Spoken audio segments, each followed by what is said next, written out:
Hallo, guten Tag. Herzlich willkommen bei Everyday German.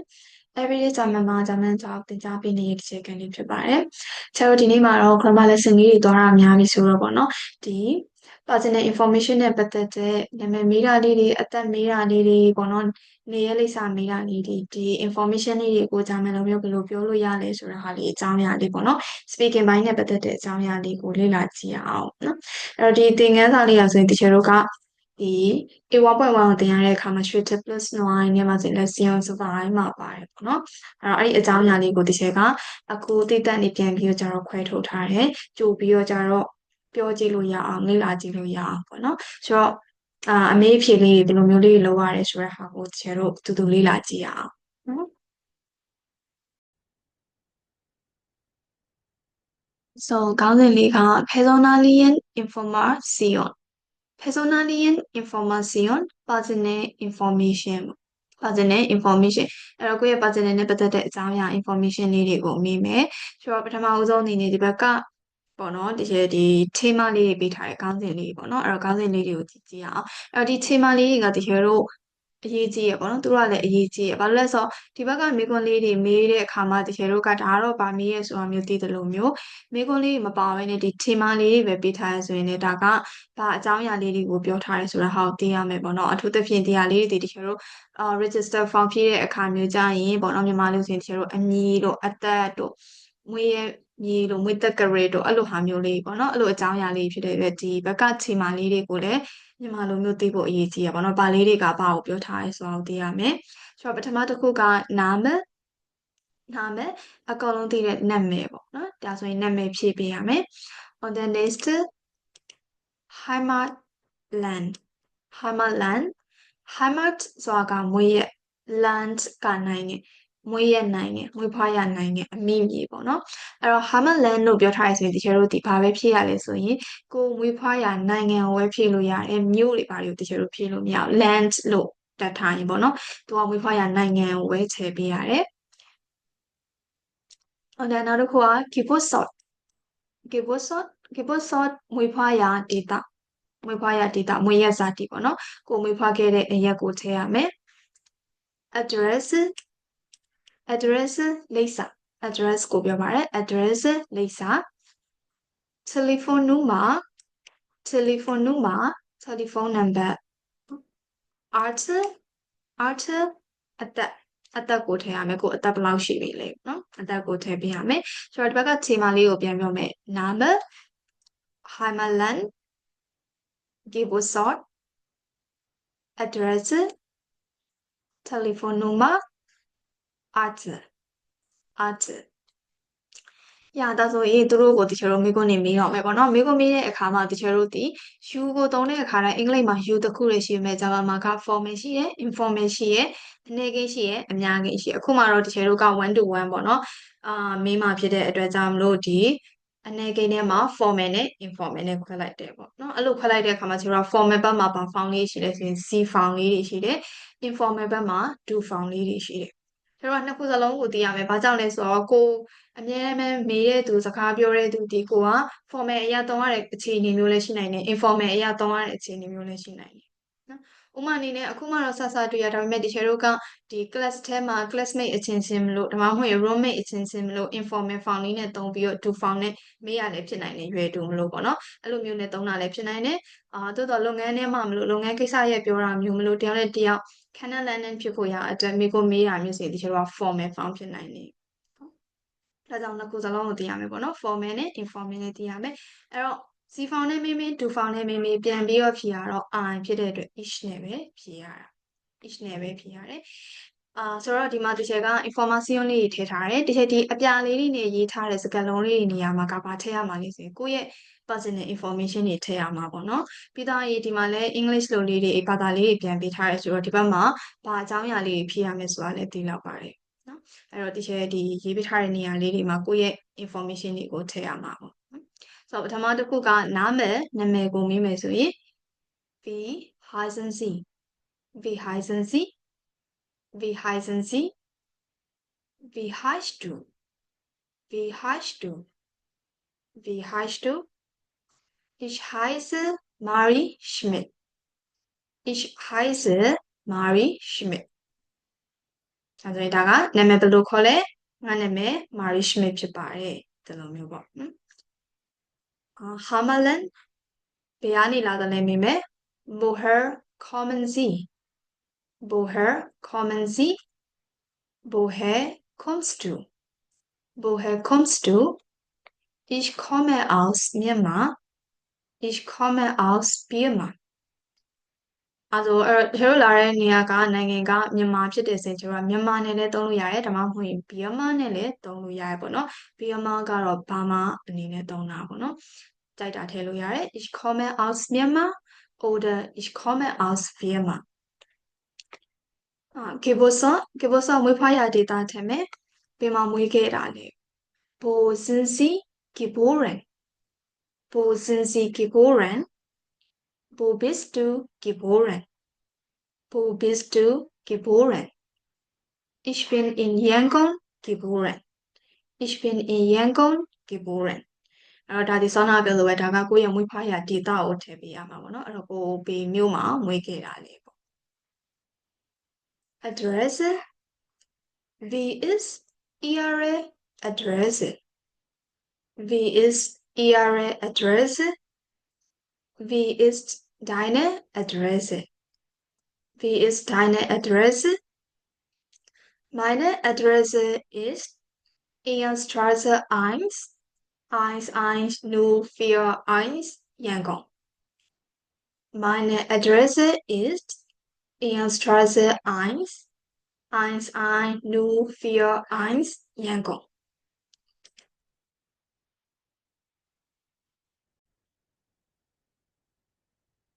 ဆိုတော့ဒီနေရာလေးမှာတခုပါပြောချင်ရှိလဲဆိုတော့ချေရိုကပေါ့နော်ဂျာမန်မှာ address လိပ်စာကိုဖြည့်တဲ့ခမြန်မာမှာလည်းလိပ်စာဖြည့်တဲ့ပုံစံရှိတယ်ဂျာမန်မှာလည်းသူ့ရဲ့လိပ်စာဖြည့်ပေးရတဲ့ form ပုံစံရှိရပေါ့နော်အဲ့ဒီ form ပုံစံဒီပါလဲဆိုရင်အရင်ဆုံး ear stress လို့ပြောတာဖြစ်တဲ့အတွက် Ireland ဆိုတော့ဂျာမန်မှာကလိပ်စာကိုဖြည့်တဲ့အခါမှာလမ်းနာမည်အရင်ရေးပေးရတယ်ပေါ့နော်ကိုကပြင်လမ်းမှာနေရလဲလမ်းနာမည်ရေးမယ်ပြီးရင်အဲ့နောက်မှာပါတဲ့ဒီ eins ဒီ eins လေးဒီချေရိုကဘာကိုသုံးထားလဲဆိုရင် house number အိမ်နံပါတ်ကိုရည်ညွှန်းထားတာပါလမ်းရဲ့နောက်မှာအိမ်နံပါတ်လာရမယ်နော်လမ်းရဲ့နောက်မှာရှိနေတဲ့နံပါတ်ဒီ house number အိမ်နံပါတ်ဖြစ်ရမယ်ပြီးရင်ကော်မာလေးခံမယ်လမ်းနဲ့အိမ်နံပါတ်နဲ့ပြီးရင်ကော်မာလေးခံမယ်ပြီးရင်သူ့နောက်မှာလာတဲ့ eins I know fear eins အဲ့တော့ဒီကဏ္ဍလေးတွေကကြတော့ကျွန်တော်တို့ဒီပါလဲဆိုရင် postleitzahl postcode နော်စစ်ကုတ်ပေါ့နော်ဒီစာတိုင်းအမှတ်ကိုပြောတာကိုနေတဲ့မြို့ကိုနေတဲ့နေပြရပေါ့နော်အဲ postal code ကိုထည့်ပေးရမှာဖြစ်ပါတယ်။နောက်ပြီးသူ့ရဲ့နောက်မှာတော့ start မြို့လာမယ်။ကိုနေနေတဲ့မြို့ပေါ့နော်မြို့လာမယ်။အဲတော့ address ဖြစ်တဲ့အခါမှာ Straße လမ်း house number အိမ်နံပါတ်လမ်းနဲ့အိမ်နံပါတ်နဲ့ပြီးရင် comma ခံမယ်။ postleitzahl postal code လာမယ်။ start မြို့လာမယ်။တော့ဒီလိုမျိုးလေးရေးပေးရတယ်ပေါ့နော်ဒီလိုပုံစံလေးဒီ format ထဲကိုတကယ်တော့ဝင်အောင်ရေးပေးရတယ်ဒါမှဒီ format ကိုကြည့်လိုက်တာနဲ့ဒီနေရာကတော့လမ်းသူ့နောက်မှာရှိနေတဲ့နံပါတ်ကတော့အိမ်နံပါတ်အဲ့လိုမျိုးလေးတည်မှာပေါ့နော်ဆိုတော့ဒီပုံစံလေးဝင်အောင်ရေးပေးရတယ်ဒါတချင်နမူနာရေးပြထားတာလေးပေါ့နော်ဒါဆိုနောက်တစ်ခုတော့မယ်နော်နောက်တစ်ခုက telephone number Wie ist Ihre Telefonnummer Wie ist deine Telefonnummer Wie ist Ihre Telefonnummer Wie ist deine Telefonnummer? Meine Telefonnummer ist 0942466968. Meine Telefonnummer ist 0942466968. ဆိုတော့ဒါဒီအကုန်လုံးတည်ရဲ့ telephone number ကိုဖြည့်ပေးရမှာဖြစ်ပါတယ်ဒါဒီချင်နမူနာလေးဖြည့်ပြထားတာပေါ့နော်အဲ့တော့ telephone number လေးဖြည့်ပေးရမယ် Arthur how are you အသက်မေးမယ်အသက်ဘယ်လောက်လဲ We are Zinzi Wie alt bist du Ich bin 25 Jahre alt Ich bin 25 Jahre alt အဲ့လိုဒါဆိုရင်ဒါက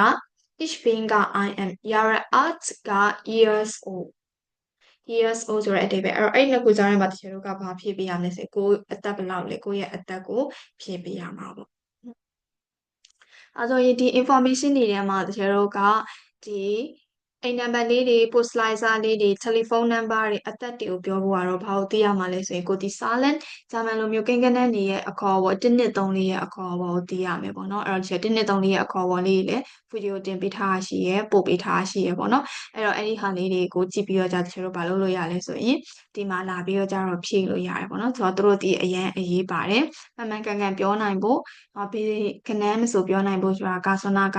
ပြောထားတဲ့3ညကနေ100နုကနေ100အထိဒီ number တွေရဲ့အခေါ်အဝေါ်သိဖို့လိုတယ်